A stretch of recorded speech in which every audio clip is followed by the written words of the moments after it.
When you hit the record button, yeah, that's it. So you have to click on continue.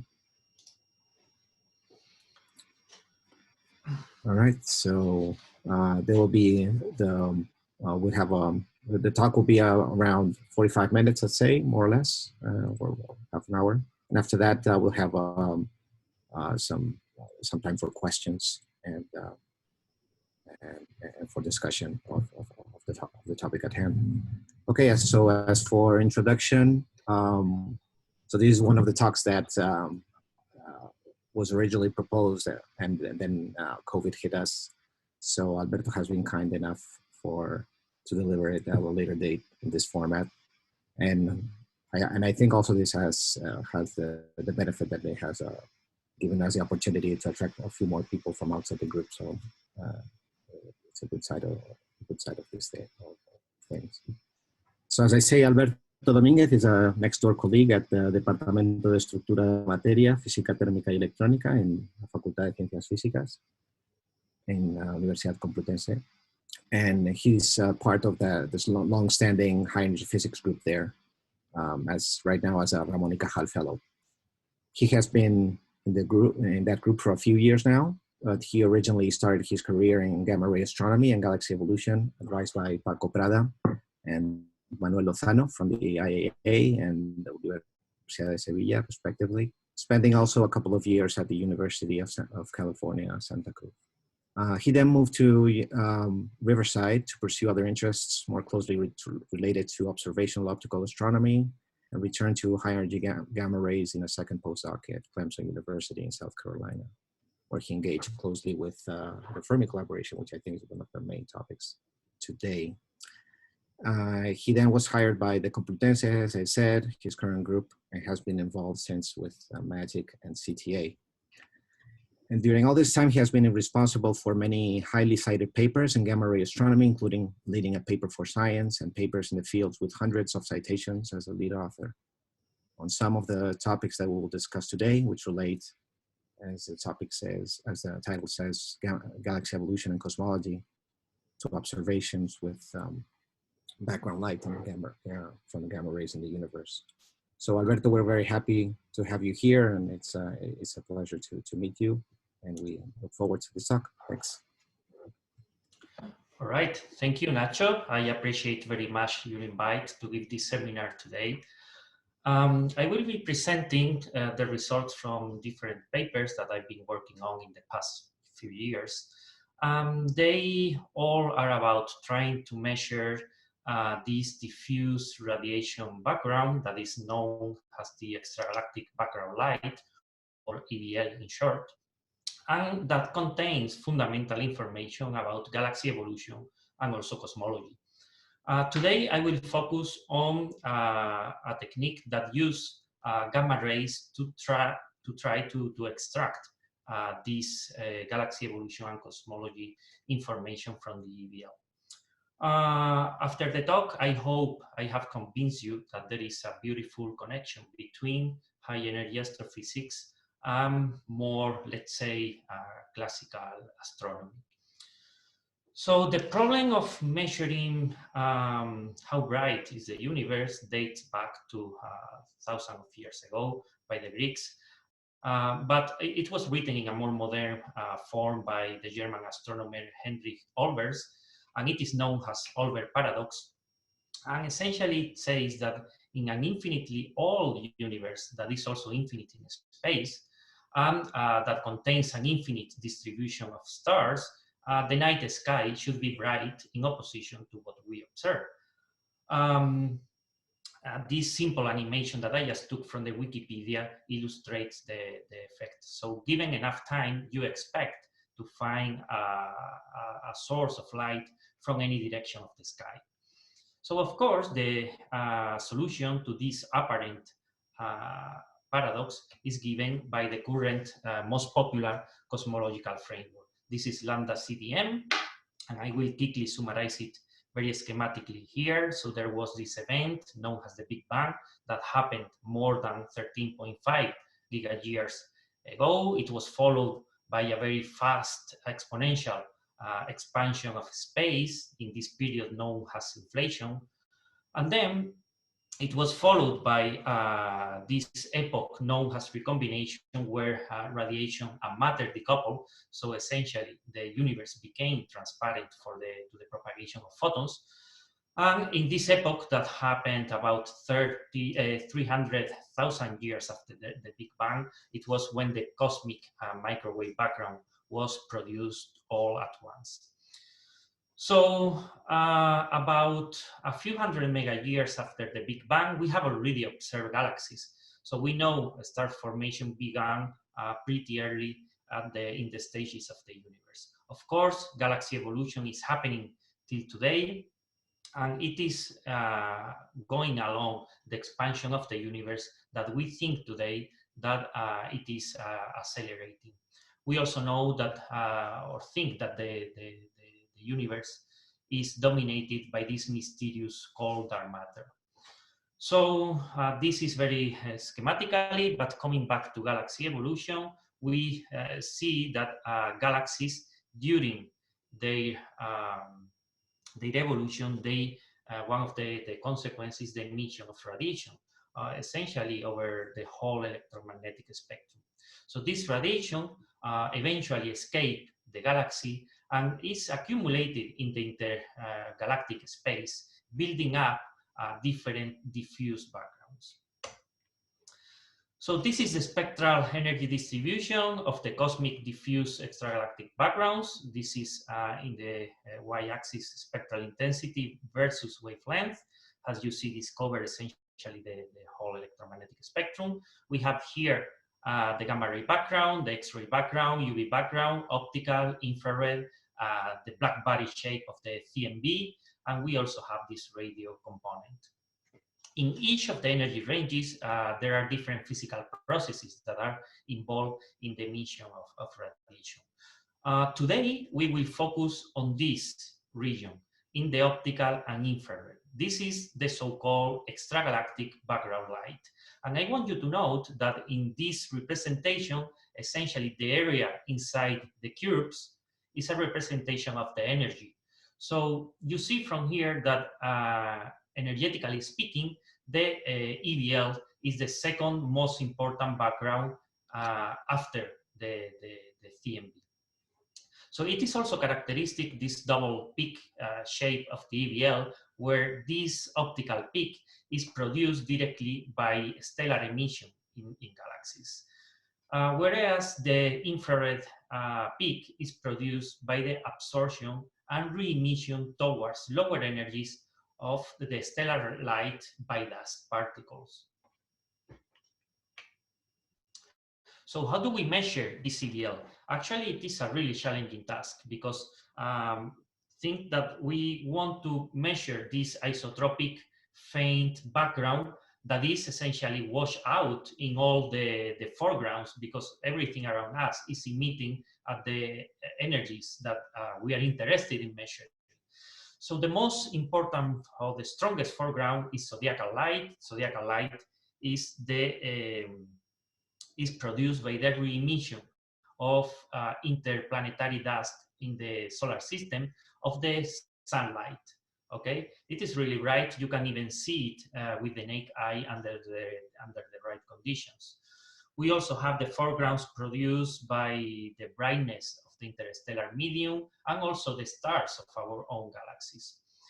I would say that the first serious attempt of measuring the EVL was done by the COVID satellite. It had an instrument called DIRBY, and DIRBY had 10 different photometric filters.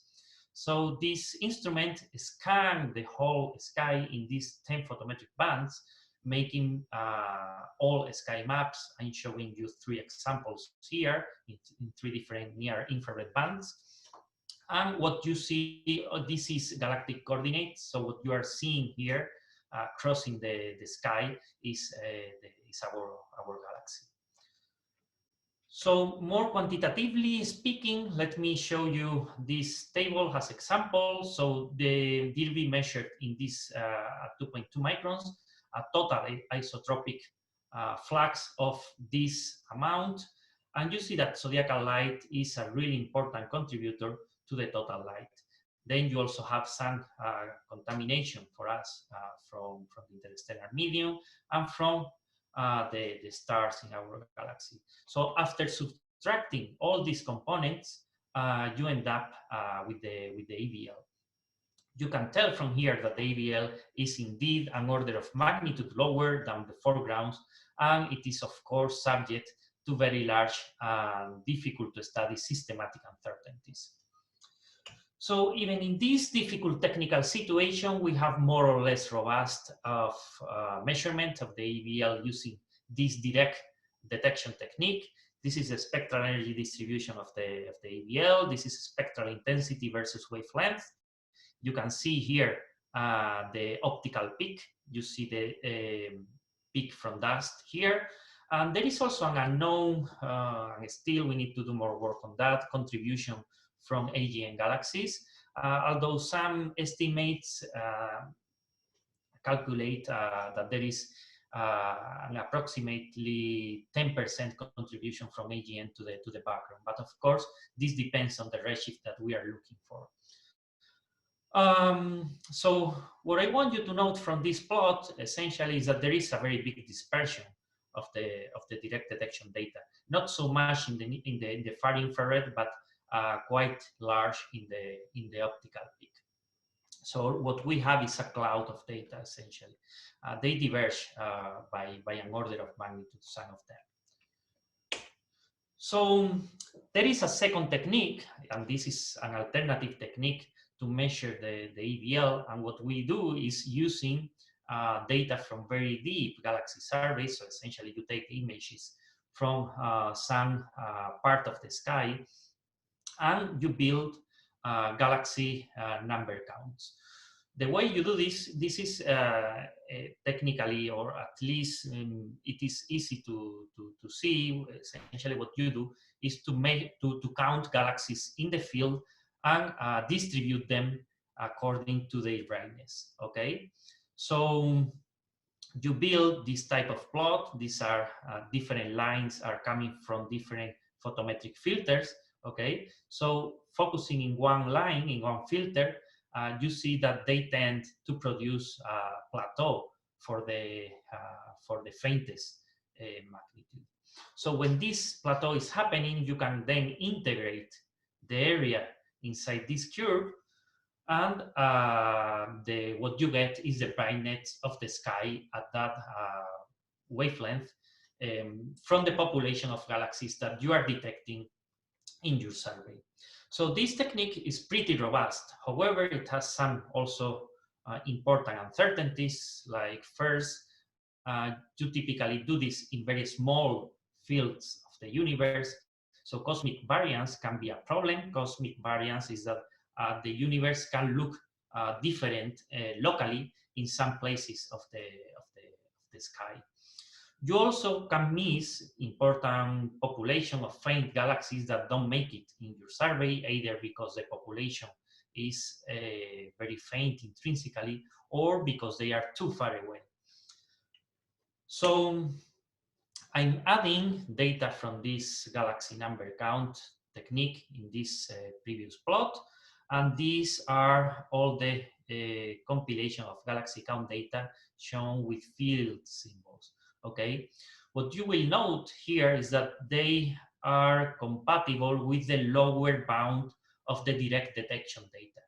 Okay, now we have data here in the mid-infrared. We didn't have direct detection data here because the zodiacal light is really, really strong in the mid-infrared, and we cannot measure the ABL there. Okay, again, you see the structure of double peak. So this discrepancy between direct detection data and galaxy count data has led to a lot of papers thinking about what could be the reason for this disagreement. I think that at the moment, most people think that this very high direct detection data is strongly affected by systematic due to the strong foregrounds. So there is also a third technique to try to measure the EBL. This is the construction of Edl models. They are based either in theoretical arguments or observational arguments. There is really a whole business of EVL models, but most of them can be classified in these theoretical models. They are based on semi-analytical models of galaxy formation. They include a bit of simulations. There are those observational models based on the indirect observations. This type of model takes measurements of the cosmic star formation rate history of the universe, and they convolve these star forming parameters with stellar population synthesis models to build the luminosity density functions of the universe at different redshift, and eventually build up the EVL. But there are also this model based on direct galaxy observations. These are directly based on galaxy luminosity functions. I remind you that galaxy luminosity functions give us an idea of the type of population and also the brightness of each population at given volumes of the universe. So in these direct galaxy observation models, there are some models based on local observations and making some assumptions on the extrapolation of the galaxy luminosity functions towards the backward in time. And there are also these models that tend to be more recent, and they directly use and directly see the evolution of the universe at different redshift beams. So this is a similar plot as the one I showed you before, with the gray data being from direct detection, this galaxy count data being here in red, and I'm showing many of the models with these different color lines. So what you can see from here is that most of the model converge, at least in this peak and in the near infrared region, but they also agree with the galaxy count data and with the lower bound of the direct detection data, but they tend here locally, this is a local EVL, the EVL today, they tend to disagree a little bit in the UV, and they quite disagree in this far infrared region. So this is something that we need to do more work. And also, if we look at the EVL evolution, because the EVL has been building up over time, if we see at the spectral energy distribution of the EVL at redshift, let's say 2, we see that the estimates from the model strongly diverge essentially at all wavelengths. The earlier we go in time in the universe, the worse that are the agreement between different models. So we need to work on the far infrared region of the local EVL and on the evolution at all wavelengths. There is still a fourth methodology. I remind you that we saw how we can measure it directly using absolute photometry, then how we can measure the EVL using galaxy counts, and how can we model it using different empirical approximations. So there is this fourth methodology, and it is the one I'm going to focus a bit more today, based on a physical process that happens between gamma-ray photons that are traveling cosmological distances to our telescopes, and the process is the following. So gamma-ray photons interact by pair production with the lower energy photons from the EVL, producing an electron and a positron pair. So for the pair production interaction to happen, we need an energy threshold that is produced, given the characteristic of the EVL, is produced when the gamma ray photons have a larger energies than about 30 GeVs. Okay? So analytically, the net effect of this interaction is that the fluxes, the gamma ray fluxes that we observe with our gamma ray telescopes, are attenuated relative to what we would observe if there were no EVL. This is written in this equation. This is the observed spectrum. This is the intrinsic spectrum, and this is the flux attenuation term that is dependent of an optical depth tau that is depending on the energy of the gamma ray photon and the distance to the source.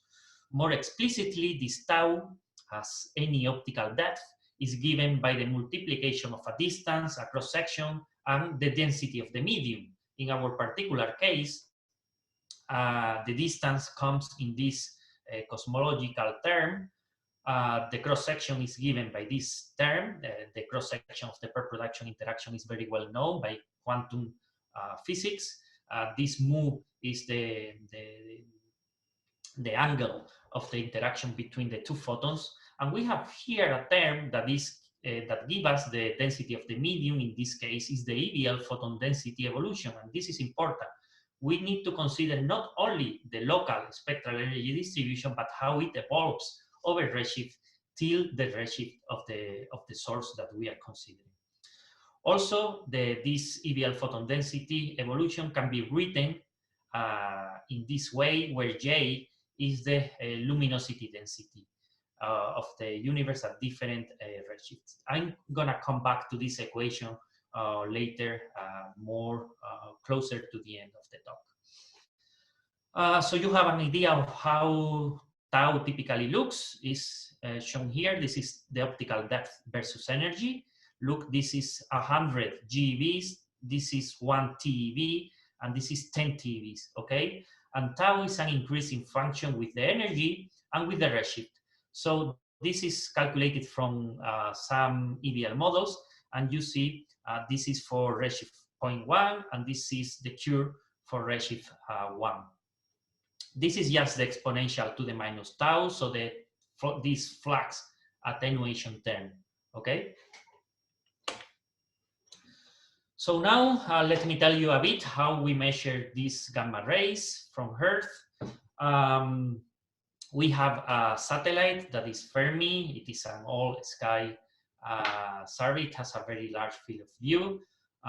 It's possible to see the whole sky in 3 hours, and it is sensitive to energies between about 100 MeV and hundreds of GeV.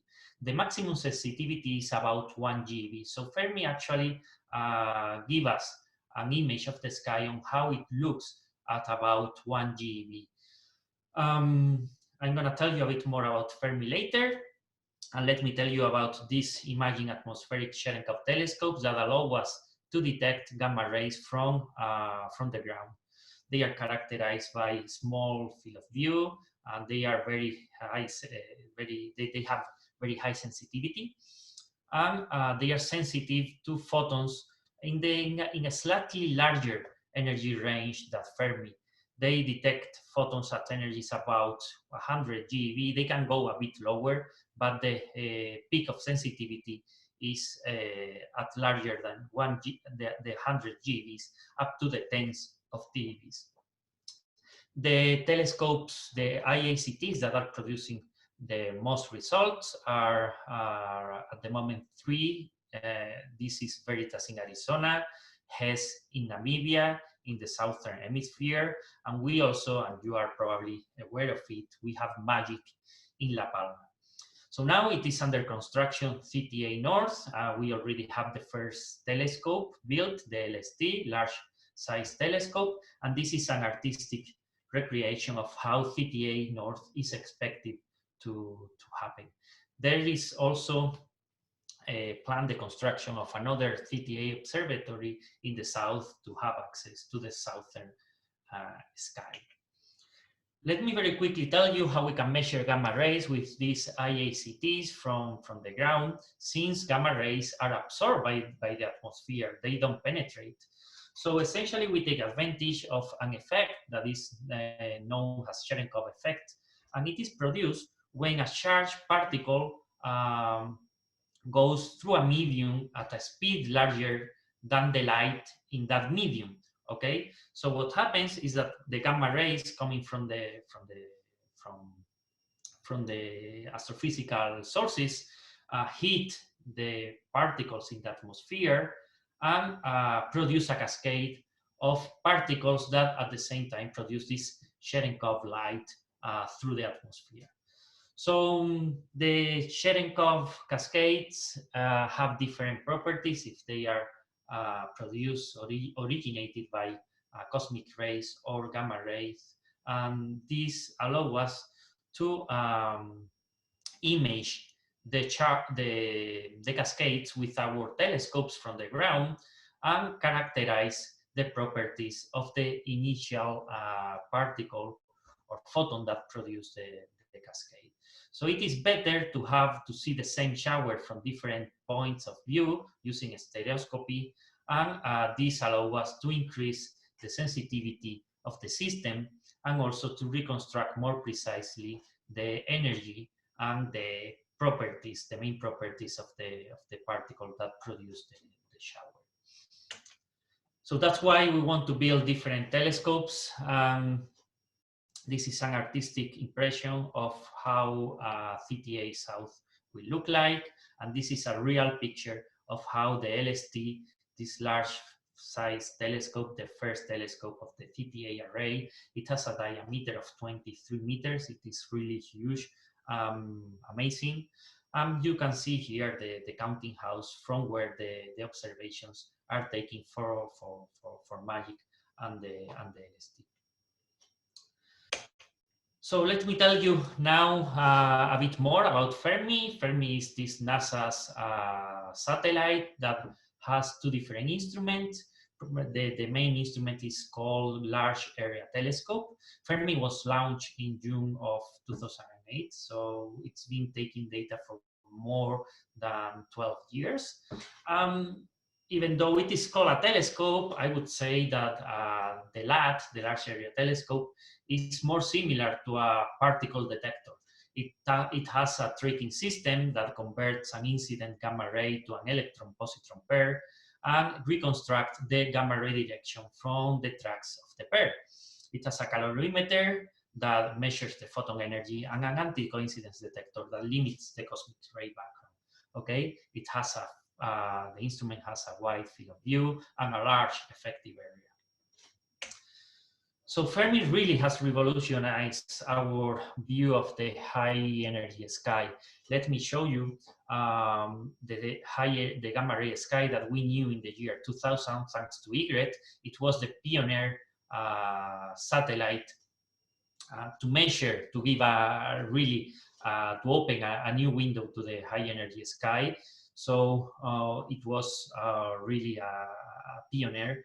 However, we can see that there are that it has some problems. So it doesn't localize very well the sources. The PSF was large. There are not many sources detected in the sky by Egret. And now I show you here one of the latest images of the whole sky map shown by Fermi using 10 years of data. You can see that there are sources all around the sky. This is again galactic coordinates. So what you see here is the brightness of our own galaxy. And you see how we can really well localize sources. We can see prominent diffuse emission from the galaxy. We can detect and characterize extension in many galactic sources. So really Fermi has provided a wonderful set of data and many, many important results. So let me very briefly summarize the catalogs that Fermi has made available to the community. So the previous catalog was the 3FHL, the 3FGL, built with 4 years of data, where it found more than 3,000 sources. Now the latest catalog is the 4FGL, done with 8 years of telescope data, and it has found more than 5,000 sources that we know now in the gamma ray sky, thanks to Fermi. It covers all this energy range, but we also tried a few years ago to build new catalogs that are called the FHL and are focused towards the higher energies detected by Fermi. So in this 2FHL, it was the second Fermi hard source catalog, we tried to push the energy limit of Fermi towards the higher energies with the idea that we wanted to close the energy gap between the current generation of Cherenkov telescopes and the sky that is described from space by Fermi. Then later, we also published the 3FHL catalog that was built with 7 years of data, and we lowered the energy threshold a little bit, thinking in making use of the advantage of the lower energy threshold that CTA will have, to have a resource that is good for planning future observations with CTA. So I'm diverging a little bit of the main topic of the talk. Remember that we wanted to measure the EVL, and I was telling you about using gamma rays to extract information from the EVL. So the tools that we are going to use are these sources, blazars. It is the type of source that dominates by a lot the gamma ray sky. And they are galaxies with a supermassive black hole at their center that we call active galaxies, due to the fact that this supermassive black hole is shallowing matter and producing very bright relativistic jets in position approximately perpendicular to the plane of the galaxy. When by coincidence happens that these jets are pointing toward us, we call these objects blazars, okay? And they are the brightest extragalactic permanent sources in the gamma ray sky. So the spectral energy distribution of blazars is shown here. These are two examples. It is characterized by a double peak shape, where this lower energy peak is produced by synchrotron emission of a population of electrons in the jet. And this other higher energy peak, the origin is a bit more uncertain, but many of them are well modeled, assuming synchrotron self-quantum models, what means that these peaks are produced by inverse quantum of the same population of photons that is produced in the synchrotron peak, and the same population of electrons that produce the photons in the synchrotron peak. So the electron hits the photon, sending them to these very high energies. We are here in the 100 of GeV and also TeV range. So we are going to use the observation of these blazars. These are extragalactic objects. I'm showing you in this sky map the location of more than 700 blazars that we are going to use in our EVL study.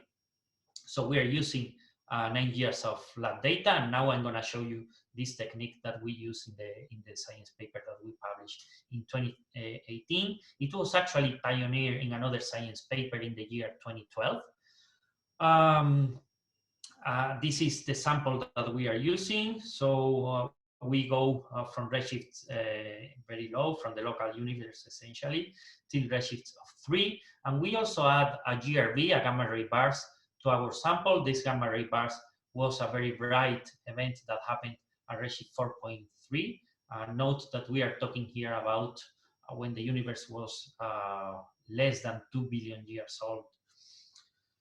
So we have analyzed all the sample of blazar in the context of EVL, and what we use is this gamma ray attenuation effect.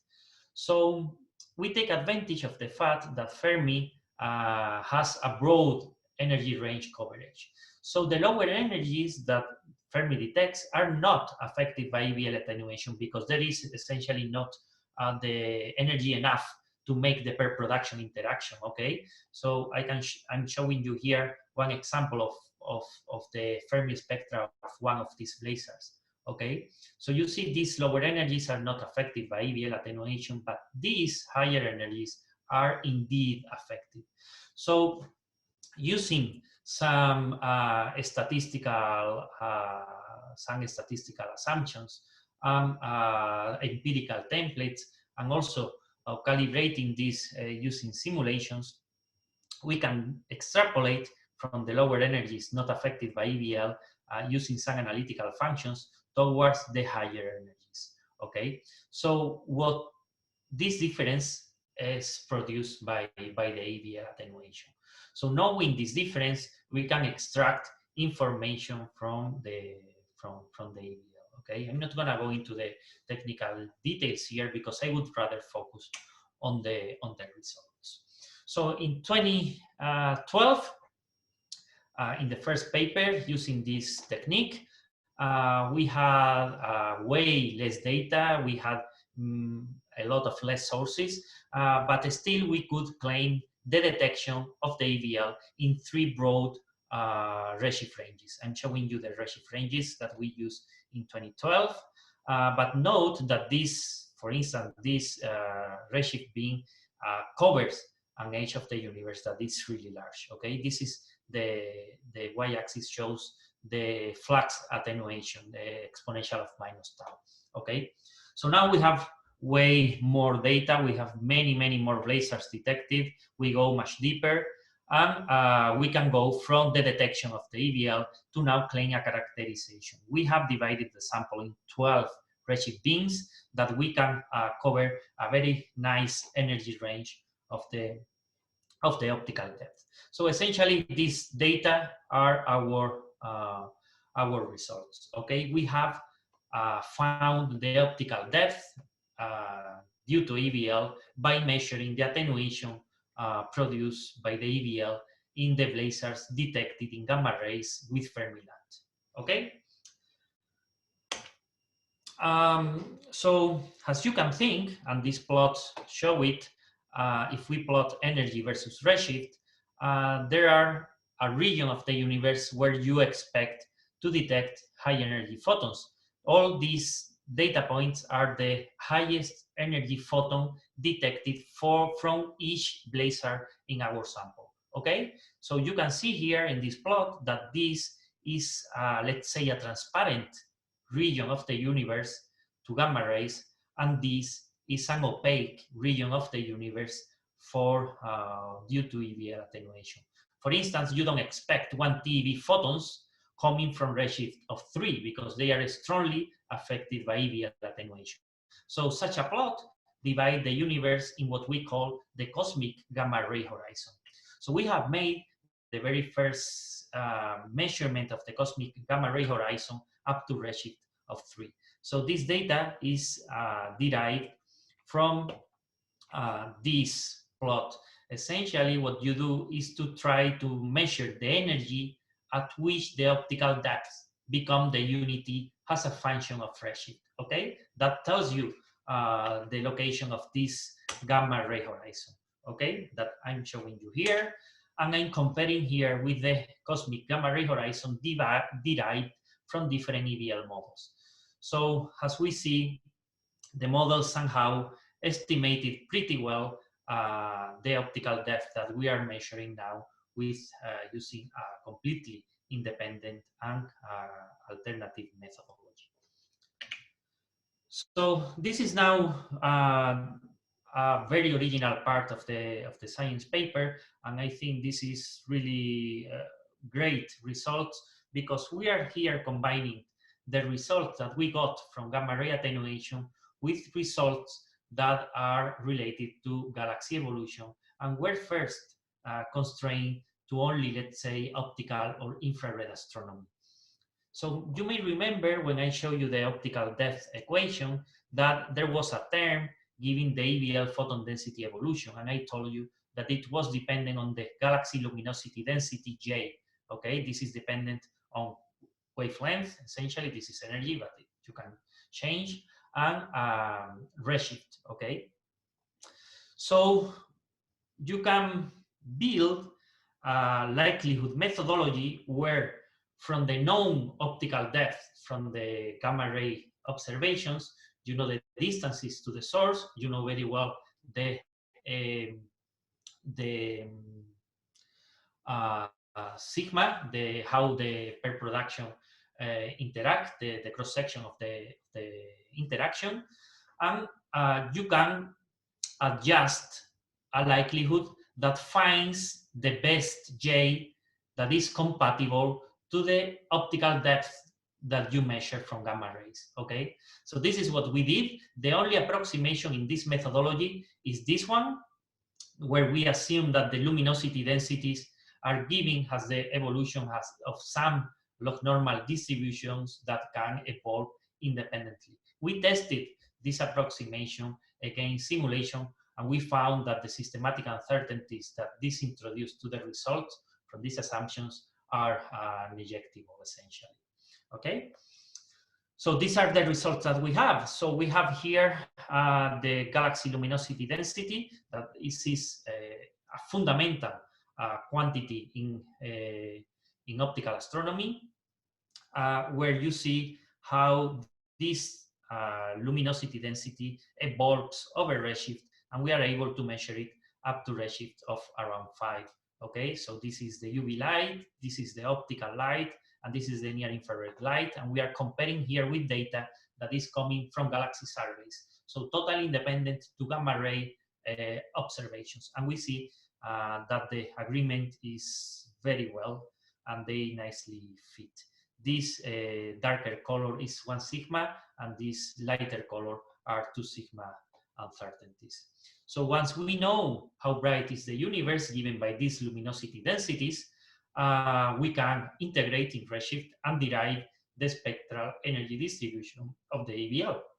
So what I'm showing you here, you are already familiar with this type of plot, is this band that is coming exclusively from gamma ray observations. So this is the light, the ABL, that is compatible with the attenuations that we measure from gamma rays, okay? And we see that it is compatible with the data from galaxy counts. This is really important because the data from gamma ray attenuation is sensitive not only to the EBL that is derived from the population that we see currently in the surveys, but gamma ray attenuation is sensitive to any extra population that we could be missing in our surveys. So from the fact that this galaxy count data derived from surveys and the gamma ray attenuation data agrees so well, actually tell us that our surveys are being sensitive to the whole population of galaxies contributing to the ABL. If there is any population we are not seeing in the surveys, it shouldn't contribute too much to the ABL. So this is a very important point. And you also see how the gamma ray constraints ends here at this about 3 microns wavelength. And the reason is that for longer wavelengths, you would need to detect higher energy TeV photons that Fermi is not sensitive to, okay? Because in this region, the gamma rays that Fermi sees don't reproduce with this region of the ABL. So to go further here and try to constrain the redder EBL, we need to use larger energy observation. But fortunately, we have the IACTs, the Cherenkov telescopes, that are sensitive to these larger energies. Okay, so I will tell you in the next slide about it, but let me also tell you that this, since we have all the luminosity densities over redshift, we can constrain not only the local EBL, but also its evolution over redshift. And this is the first determination of the EBL at high redshift coming from gamma rays. So something very important, it is also that has more classical astronomers typically do. They convert UV and infrared radiation to star formation. So we have, since we have the UV and also the infrared, assuming an initial mass function and assuming average galaxy extinction, we can also derive the star formation history of the universe. This is a very relevant plot in galaxy evolution known as Lilly-Maddow plot. And what you see here is the rate at which the mass, stellar mass, is produced in a given volume of the universe. This is a fundamental observable of the universe. So we see here with these bands, you can ignore that they come in two different colors. These are two different approximations that we use. They both agree very well. And you see in comparison with completely independent data from galaxy surveys. But this is very important because galaxy surveys derive the star formation from different estimates from H alpha, UV, and they all have their own systematic effects and uncertainties. So it is very nice that something completely independent to this measurement, namely our gamma ray constraint, fits so well with the data from galaxy surveys. It is even more important because galaxy surveys, these data are typically constrained using Hubble measurements, and one of the major missions of the future James Webb will be to measure the star formation rate history of the universe at this very high redshift, where we are already starting to give very nice constraints. I mean, using gamma rays. So it is a very effective methodology. So I was telling you that we also would like to constrain the redder part of the EVL, and for this we need to go to TeV observations. So we did follow-up work using TeV data, and this is the optical depth I already showed you, but we complemented this optical depth with this optical depth coming from TeV data. TeV data is of course more constrained to the local universe, as I showed you, because of the cosmic gamma ray horizon. It is very difficult to catch TeV energy photons coming from high redshifts. So we use the same strategy and using a different sample of blazars, and we make also this very nice constraints that goes, sorry, it's not seen here, but they go up to 10s of TeVs. So using now this new optical depth data, we apply a similar likelihood technique, and this is in blue our constraint combining the constraints using Fermi data plus TeV data from Cherenkov telescopes. So we have a wonderful constraint of essentially the whole EVL going up to almost 100 microns coming from gamma ray data. So I'm finishing my presentation, but I want you to tell you that we also could contribute and say something about this. Probably you are aware of this so-called tension between different measurements of the H0 parameter, the Hubble constant, where you have some methodologies pointing toward lower values than other set of methodologies that point toward larger values of the expansion, of the rate of expansion. So some people claim that there is a very important and strong tension between these two sets of data of almost 5 sigma. So this is something that is currently being studied very closely by cosmologists. So we can actually give a measurement of the Hubble constant using our technique. The reason is because the optical depth are affected by the expansion of the universe through this term, this cosmology term, okay? There is also some dependence in this term of the EVL photon density evolution. So if you have into account how the EVL change with different cosmologies and how the distance change with some cosmologies, you are able to build another likelihood that starting from this independent data, giving H0 parameter in the likelihood, like free parameter, you are able to constrain this value. So for this, of course, you need to, you need to assume a given spectral shape of the EVL. So you can do this technique assuming a given EVL model. So, but I remind you that EVL models are, at least in the local universe, they tend to agree pretty well, at least in the near infrared region, that is where the TeV data is being most affected. So we did a work using two different EVL models, the Finke 2010 model and the Domínguez 2011 model. And this is the result of our likelihood from applying the two different models. So Finke is this purple line and Domínguez is this orange line. And we combine both results and assume or say that at least we have approximated has systematic uncertainty, the uncertainty derived from assuming two different models. Okay, so our final result is this probability density distribution as a function of H0, and you see that we find a value of around 66 plus minus 3 that is in agreement with this lower cloud of H0 data that I showed you in the previous plot. So this is shown here, okay? We are basically in this lower value region. So let me just finish with a couple of slides telling you what we are doing at the moment and what will follow next.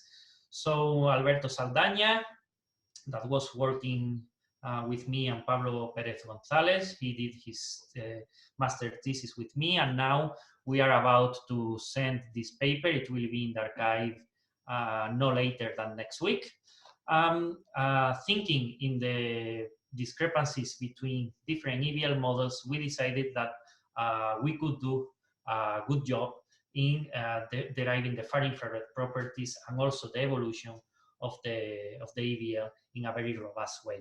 So we do this using a sample of more than 150,000 galaxies detected in the 5 candle fields, so reducing cosmic variance, and seeing galaxies up to redshift of 6. This is much better, a huge improvement relative to what there is right now in the literature.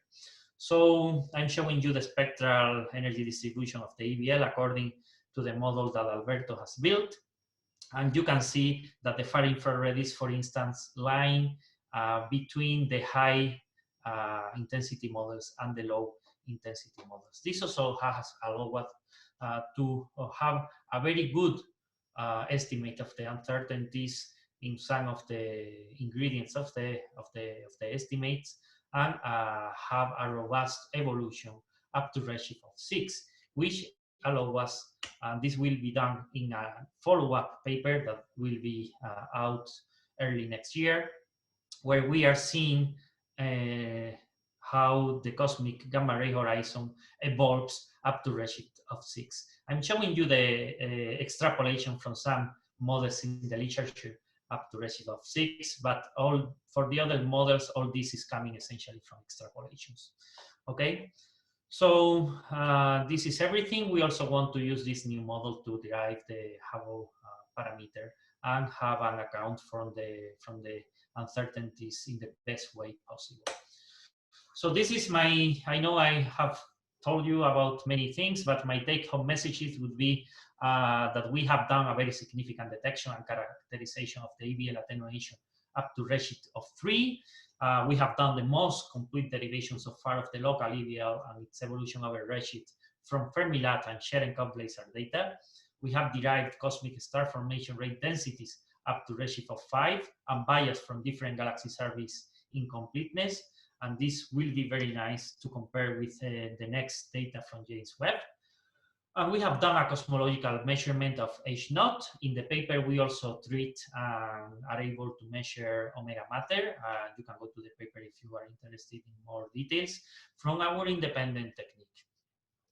So I hope I have convinced you that gamma ray astronomy has matured enough as for providing competitive measurement in galaxy evolution and cosmology.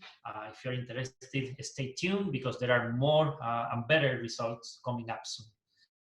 This is the end of my talk. Okay, thank you. Thank you very much, Alberto, for this excellent walkthrough this topic, and also with the latest news on what we can expect in the future. So So there's plenty of us, but let's see if anyone wants to make questions at this point. I think you can speak up directly. Otherwise, we'll try to make some moderation with raised hands. But otherwise, you can just speak up. And yes, I got a raised hand from Juan. Go ahead. Yeah. Hello. Hello, Alberto. Hi, Juan. I have a couple of questions. My first one would be well, you know, zodiacal light is as you correctly said, is a very strong background for a measurement. So one simple way to get rid of it is to get out of the solar system, if it were simple enough. And there's a space probe that has gone far away, which is this New Horizons space probe that went to Pluto. And I know that they recently published something, but I was too lazy to read through it. That was a couple of weeks ago. I wonder if you can comment on that. Is the measurement relevant for? I'm actually really glad that you mentioned it, because I skipped it. I didn't want to make the talk longer, but I included this new data. It is here. What Juan is very well saying is that zodiacal light gets fainter when you go farther away from the sun. Okay, so when you are farther from Jupiter, zodiacal light is much fainter. It is supposed to be much easier to measure the ABL from these very large distances. So recently, the New Horizons probe from farther away actually than even Pluto has analyzed some of its optical data in the context of EBL. And this is the data from the new data from Horizon. So still it is at intensities larger than galaxy counts. They are maybe within 2-3 sigma certainties. This is something we need to look a bit more closely. I haven't had a chance to look very carefully to the paper, but it is something definitely that we need to be careful with and try to understand. Okay. Now another question. Maybe I was wondering, with so many AGNs in Fermi, you use so many AGNs that I was wondering if you could say something about anisotropy of the EBL. I mean, looking at different directions in AGNs in different directions of the sky. So it's anisotropy or inhomogeneity. I don't know. It's a bit the same. So can you say something with that big sample? Or? Sure, that's a really good question. And actually, we tried to look at this in 2015. There is a paper led by Amy Furniss trying to look at this, but only using TV data. We didn't find any homogeneity, and I confess the sample was still pretty limited. Now I cannot. I'm not aware of any work looking at now at these inhomogeneities using the lab data, but it is definitely something very worth to pursue. There are no works so far looking at this that I am aware of, but yes, we need to do it. Thank you. Okay, so we have a question as well in the chat from Paula. I cannot see the chat. Okay, I can read. I can read it for you. From Paula Kornecki, who's she's still connected. She thanks you very much for the talk, and she asks, why do you not include this SVGs, which I guess stands for star-forming galaxies? Although they are weaker sources, I think they're in greater number than AGNs. please, Paula, correct me if I'm. Oh, okay. Definitely, they are included in the modeling, and they are included in the galaxy count data. When you do galaxy counts in the far infrared, I agree, you are dominated by these star-vast galaxies. We have seen in our models that their contribution, the farther away you go in redshift or backward in time, the more important their contribution is. We have also found that in our model, the local far infrared, it is completely dominated by these star-vast galaxies coming from high redshift, actually from redshift 2 and 3. So they are in the models, and they are also considering in the galaxy count data. Okay, thanks you for it. Any more questions? You can raise your hand or speak up. Hello. Hi, Aurelio. This is Aurelio. Hello, Alberto. Very nice talk. Hi. So just talking about the H0, the Hubble constant, what would you need to improve this measurement? More energy ranges or more number of blazars? There are two things that we need to improve, and we are working on that. I would say the first thing is improving the EVL modeling, because it is the main systematic uncertainty. And that's one of the major reasons why we wanted to improve the existing EVL models, and we will treat this topic in the follow-up paper. The second thing is to increase the statistic of lasers. This is done because Fermi is constantly monitoring the sky, so it will be just a matter of time getting more telescope data, and increasing the sample of lasers, reduce also the statistical uncertainties. So we need to improve the models that we have done that essentially, and we need to wait a bit more to get more telescope data and make a better derivation of the optical depth, and in better in better energies. I mean, in more energy beams and in more redshift beams. Thank you. Okay. Any other question?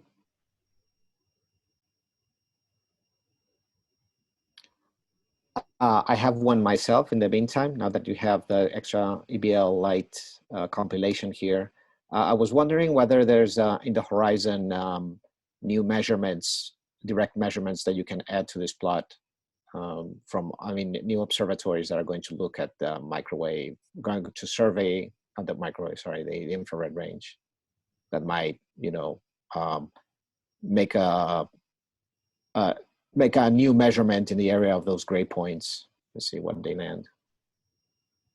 Yeah, there are some measurements done from Hawaii too. These are this data. I'm not aware of any new data coming up, but there are definitely data done from the ground.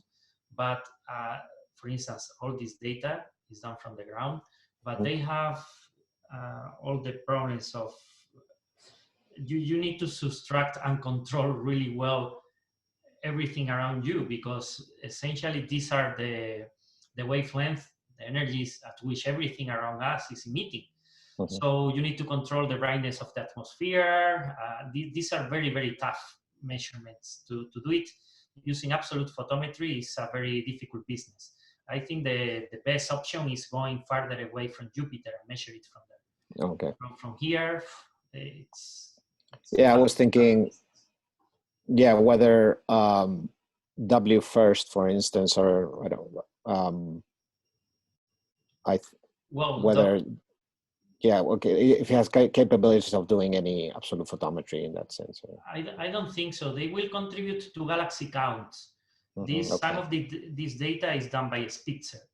So they look at one cosmological field, and they essentially measure how many galaxies of what brightness they are seeing, and somehow they get these measurements. There will be for sure data from these surveys, but they will be contributing to the second method. Galaxy count data, not absolute photometry data. I don't think they have instruments to do that.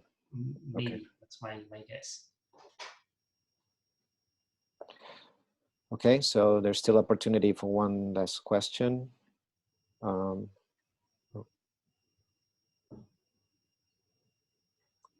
Okay, if not, thank you very much, Alberto, for this great talk. And as you know, as I said, the talk will be available soon at our usual Indico agenda and in YouTube.